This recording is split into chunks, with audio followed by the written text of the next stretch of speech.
বিয়ে বাড়িতে গেলে শেষ পাতে ডেজার্ট হিসেবে কিন্তু জর্দা দিয়ে থাকে। দারুণ মজার এই জর্দাটা আজকে আমি ঘরেই তৈরি করে দেখাবো।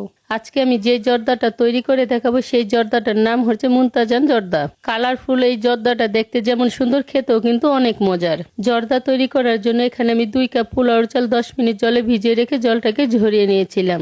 তারপর হাঁড়িতে পরিমাণ মতো জল ফুটিয়ে 1 টেবিল চামচ ভিনেগার দিয়ে চালটাকে আমি আধা সিদ্ধ করে জলটাকে ঝরিয়ে নিয়েছি। জর্দা তৈরি করার সময় যদি ভিনেগার দিয়ে চালটাকে সিদ্ধ করে নেওয়া হয় তাহলে চালটা কিন্তু অনেক ঝরঝরে থাকে। সিদ্ধ করে জলটা ঝরিয়ে নেওয়ার পর দেখুন কতটা ঝরঝরে হয়েছে। এখন প্যানে 2 টেবিল চামচ ঘি দিয়ে ঘিটাকে গরম করে নিচ্ছি। ঘিটা গরম হয়ে যাওয়ার পর দিয়ে দিচ্ছি লবঙ্গ, এলাচ আর দারুচিনি দিয়ে 30 সেকেন্ডের জন্য ভেজে নিচ্ছি। সুন্দর একটা ফ্লেভার বের হতে শুরু করেছে। এবার এর মধ্যে দিয়ে দিচ্ছি আধা কাপ চিনি আর 1 কাপ জল দিয়ে চিনিটাকে ভালো করে গলিয়ে নিচ্ছি।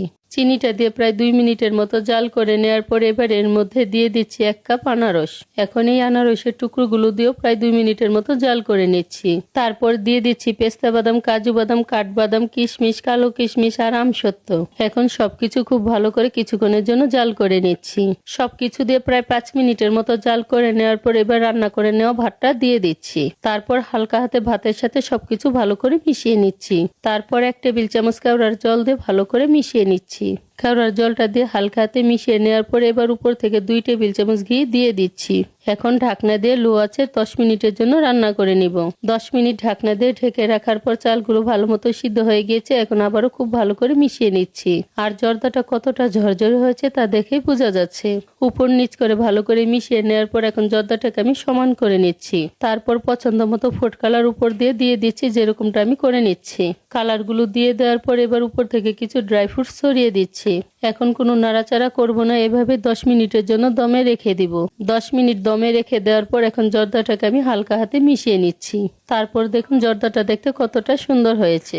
মিশিয়ে নেওয়ার পর জর্দাটাকে আবারও 5 মিনিটের জন্য ঢাকনা দিয়ে রেখে দিব।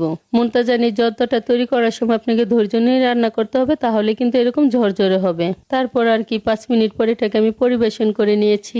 সবশেষে জর্দাটাকে আমি পরিবেশন করে নিয়েছি। আর উপরে যদি ছোট মিষ্টি থাকে তাহলে দিয়ে দিবেন, দেখতে আরো ভালো লাগবে। আমার কাছে ছিল না বলে আমি এভাবেই পরিবেশন করে নিয়েছি।